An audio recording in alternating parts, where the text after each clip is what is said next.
या सरकार जो उनके साथ करवा रही है वो सही है या सरकार उनको सुरक्षा नहीं दे रही, वो कौन सी बात है सही है, खुद ही बताएंगे अपने जुबान से। आप थोड़ा परिचय दीजिए पहले बाबू। जी, मेरा नाम हरप्रीत सिंह सैनी भारतीय दमन को झेलना पड़ रहा है, पूरे देश की जनता दुखी है, वो नहीं झेलना पड़ता।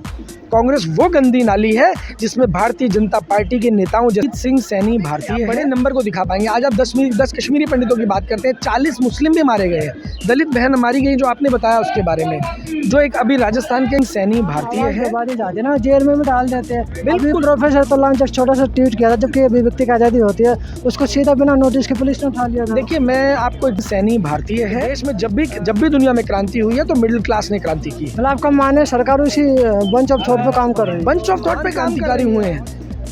माफ़ी मांगना गलत नहीं है, अगर कुछ लोग कहेंगे कि माफ़ी वीर थे, माफ़ी तो कोई भी मांग सकता है, माफ़ी मांगना गलत नहीं है, लेकिन माफ़ी की भाषा बंच ऑफ थॉट पे काम कर रही है। बंच ऑफ थॉट पे नहीं।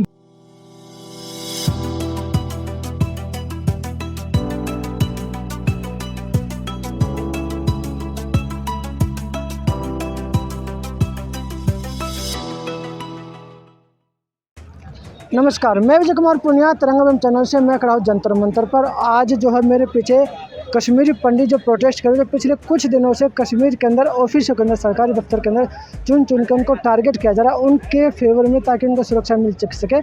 सरकार से मांग करने के लिए आए उनकी सुरक्षा के लिए। लेकिन जंतर मंतर पर हमारे साथ एक शख्स है जो एक सामाजिक कार्यकर्ता है, वो इनसे साथ तो नहीं है लेकिन अलग है, थोड़ा सा आए है लेकिन जंतर मंतर पर अपनी आवाज़ रखने के लिए। और सामाजिक कार्यकर्ता जानते हैं, पूछते हुए कश्मीरी पंडितों को लेकर क्या सोचते हैं, जो उनके साथ हो रहा है या सही है, या सरकार जो उनके साथ करवा रही है वो सही है या सरकार उनको सुरक्षा नहीं दे रही, वो कौन सी बात है सही है, खुद ही बताएंगे अपने जुबान से। आप थोड़ा परिचय दीजिए पहले बाबू। जी, मेरा नाम हरप्रीत सिंह सैनी भारतीय है और मैं यहाँ पर अक्सर जंतर मंतर पे आता हूँ और अक्सर आपके जो मीडिया वाले साथी हैं वो मेरी बात को आगे अपने व्यूअर्स तक पहुँचाने का प्रयास करते हैं, क्योंकि हम जो आज स्थिति देश के अंदर देख रहे हैं वो स्थिति लगभग बहुत हद तक सरकार के हाथ से निकल चुकी है। चाहे रोज़गार की बात करें, शिक्षा की बात करें, स्वास्थ्य की बात करें, हर व्यापार की बात करें, हर लेवल पर सरकार जो है वो पूरी तरीके से पस्त होती नज़र आ रही है। सर, सरकार तो जानबूझ के कर रही है ना, पर स्पष्ट नहीं हो रही है। अगर सरकार को करना होता तो जो मस्जिद खोज रही है, शिवलिंग खोज, उसको छोड़ के उस पर भी ध्यान दे सकती थी ना। देखिए, आपने जो बात बोली है ना कि सरकार इधर उधर ध्यान दे रही है, मैं आपको बता देता हूँ, इसको मैं थोड़ा सा डिफ़ाइन कर देता हूँ कि इसको डिफ़ाइन कैसे किया जा सकता है। दो ऑप्शंस होती हैं,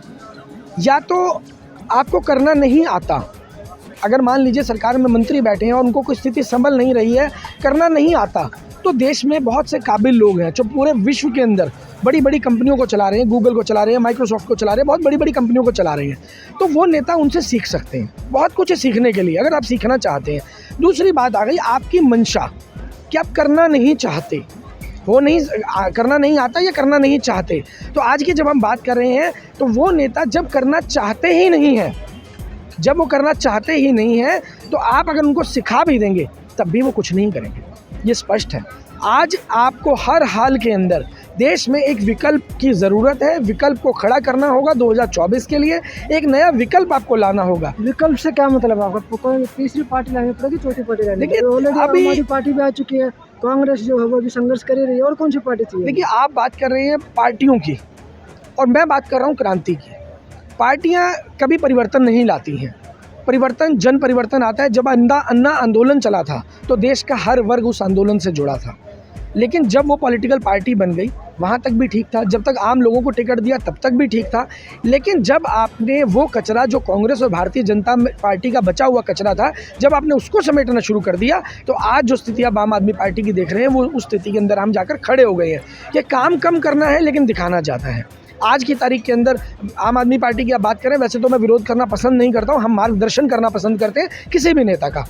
आम आदमी पार्टी की अगर बात करें तो आज की तारीख के अंदर जब पंजाब के हालात उनके हाथ से बिगड़ रहे हैं, उसी दौरान अरविंद केजरीवाल 50 लोगों की पंजाब पुलिस की सिक्योरिटी लेकर बैठे हैं दिल्ली के अंदर।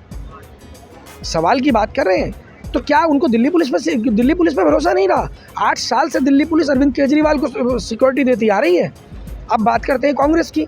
कांग्रेस ने क्या किया? अगर कांग्रेस काबिल होती, कांग्रेस के नेता काबिल होते, तो आज जो हमें भारतीय जनता पार्टी की कुनीतियों को झेलना पड़ रहा है, संविधान के खिलाफ जाती हुई एक पार्टी के दमन को झेलना पड़ रहा है, पूरे देश की जनता दुखी है, वो नहीं झेलना पड़ता। कांग्रेस वो गंदी नाली है जिसमें भारतीय जनता पार्टी के नेताओं जैसे कीड़े पैदा हुए हैं।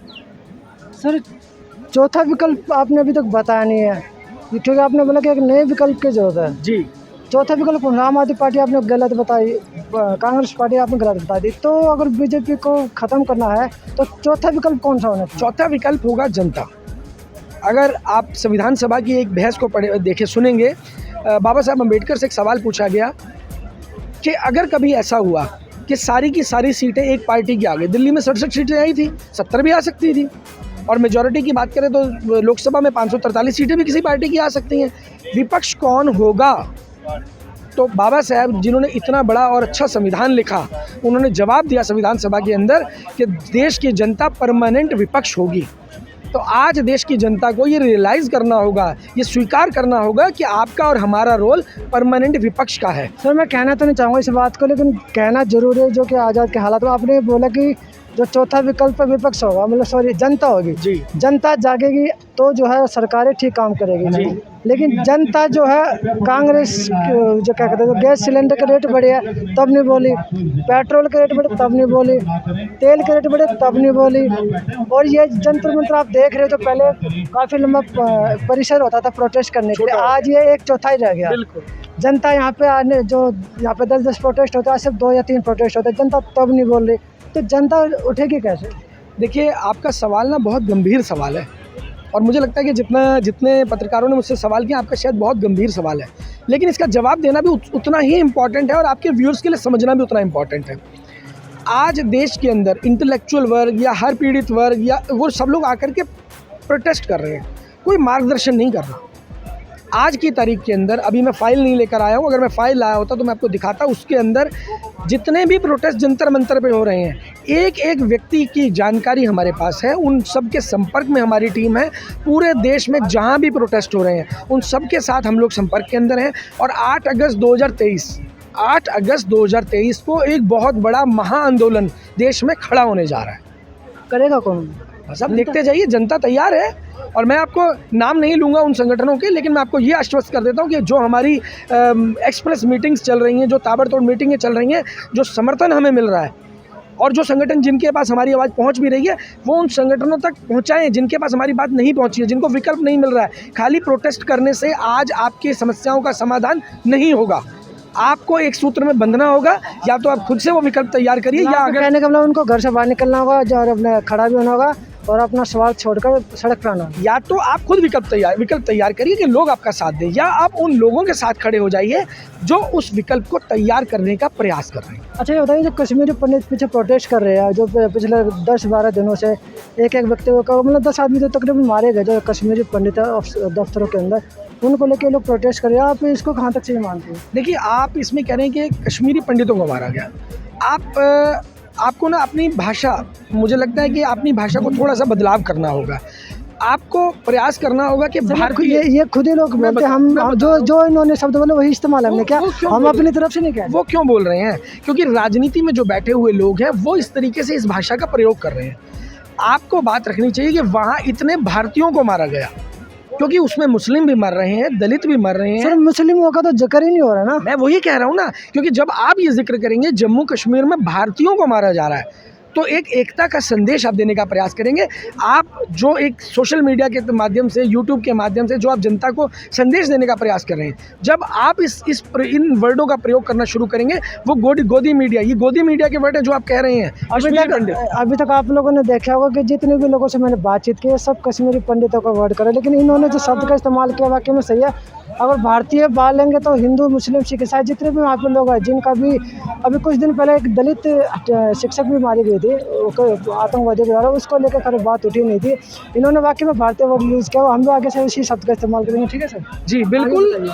तो ये जो जब आप इस पूरी गिनती को करेंगे, तो आप एक बड़े नंबर को दिखा पाएंगे। आज आप 10 कश्मीरी पंडितों की बात करते हैं, 40 मुस्लिम भी मारे गए हैं, दलित बहन मारी गई जो आपने बताया उसके बारे में, जो एक अभी राजस्थान के एक विजय कुमार थे जो राजस्थान से बिलोंग करते थे, उनकी हत्या हो जाती, बैंक मैनेजर, परसों की बात है। तो ये जो हत्याएं हैं, ये भारत के ऊपर हमला है, ये भारतीयों के ऊपर हमला है। ये हिंदू मुस्लिम की राजनीति तो पॉलिटिकल पार्टियों का एजेंडा है, और आज हमें भारतीय बनकर अगर इसे रोकने का प्रयास करना है, इन हमलों को रोकना है, तो हम सबको भारतीय बनकर एक सोच के साथ इस पर विचार करना होगा।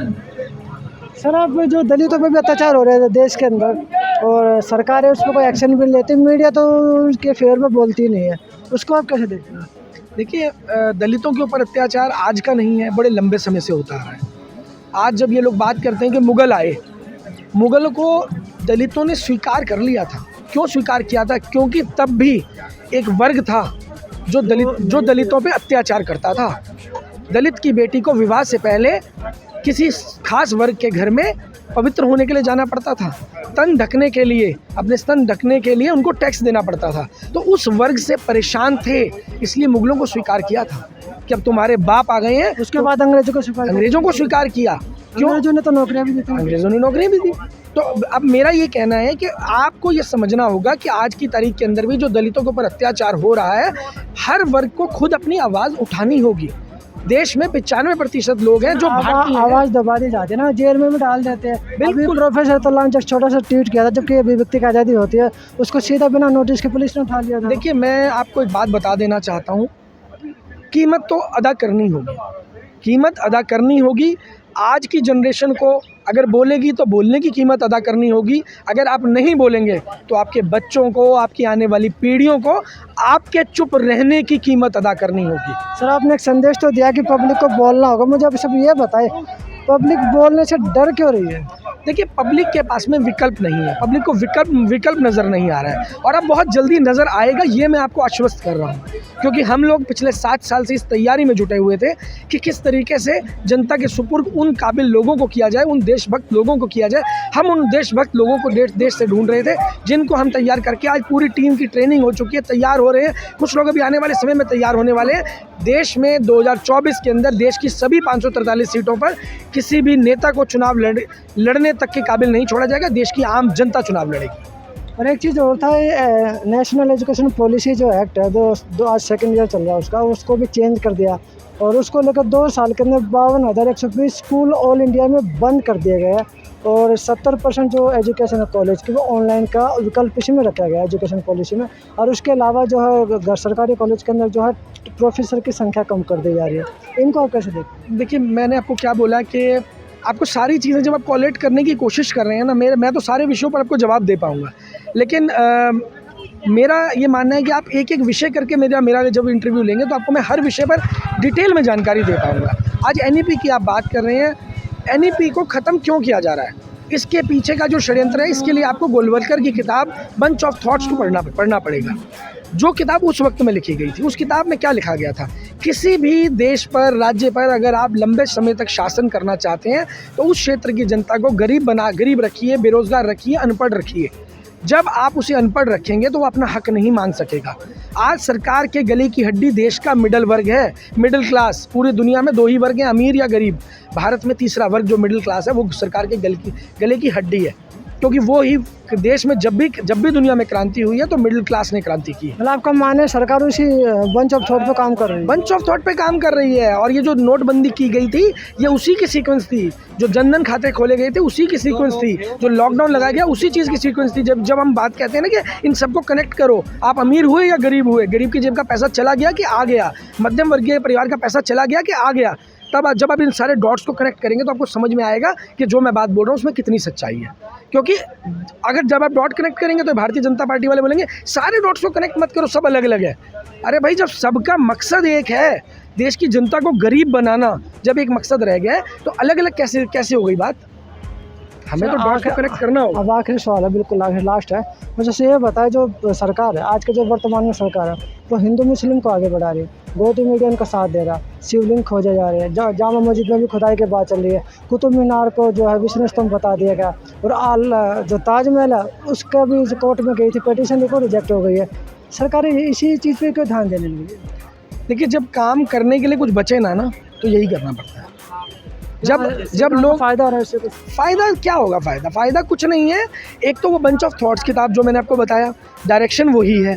तो देश की जनता संपन्न हो, उसके पास पैसा हो। आज देश की जनता गरीबी को अपना भाग्य समझ रही है, जबकि उसको ये पता नहीं है कि ये तुम्हारा भाग्य नहीं है, ये देश के निकम्मे नेताओं की वजह से तुम्हारे साथ हो रहा है। चाइना हमारे बाद आज़ाद हुआ था, और आज की तारीख के अंदर चाइना की GDP को कंपेयर करिए, चाइना की वेल्थ को कंपेयर करिए इंडिया के साथ में, आज हम कहाँ हैं? भुखमरी इंडेक्स में आज हम 116 देशों में से 106 नंबर पे आज हम पहुंच चुके हैं।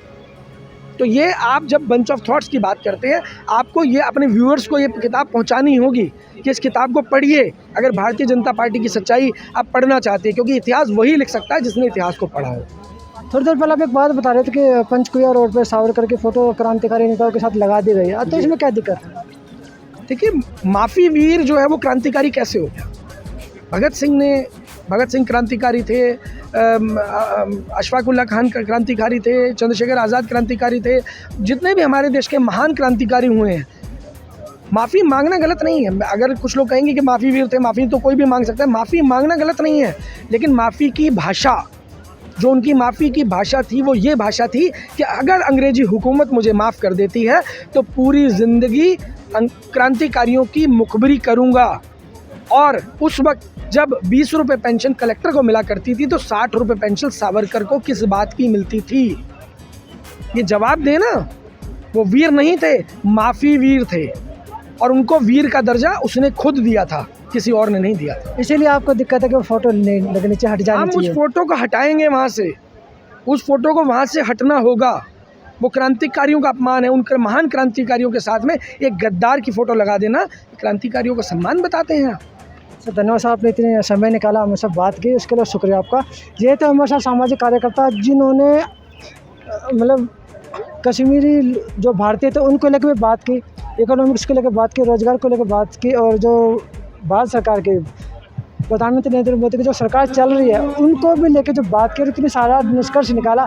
वो सबसे बड़ी बात जो उन्होंने आज बोली है कि आप लोगों के लिए जो भारतीय जो आज घरों में बैठे हैं, जो नुकसान होने लग रहा है लेकिन आप लोगों पर कुछ असर ही नहीं पड़ रहा। सिलेंडर बढ़ रहे हैं, गैस बढ़ रहे हैं, और पेट्रोल डीजल सब कुछ बढ़ रहा है, लेकिन आप पे कुछ असर नहीं हो रहा। आपको जगाने के लिए भी जो सबसे मेन बात मुझे जो लगी, आप लोगों के लिए डाइवर्ट किया, आप लोगों के पास भेजी है, आप उस बात को स्वीकार करिए और एक चौथा विकल्प बन के सड़क पर आए, सरकार की नीतियों के खिलाफ खड़े हो। हमारा नंबर भी दे सकते हैं आप चाहें तो। सरकार की नीतियों के खिलाफ खड़े हो ताकि आने वाले समय में आप लोगों का भविष्य खराब ना हो, आप लोग देश को बचा सको, भविष्य ठीक हो जाए और आपके बच्चे सुख के साथ रह सके। तो मैं विजय कुमार पुनिया, तिरंगा चैनल से मुझे दी इजाज़त। धन्यवाद, और जितना ज़्यादा हो सके वीडियो को शेयर कीजिए, चैनल को तो सब्सक्राइब कीजिए और मुझे दीजिए इजाज़त। धन्यवाद।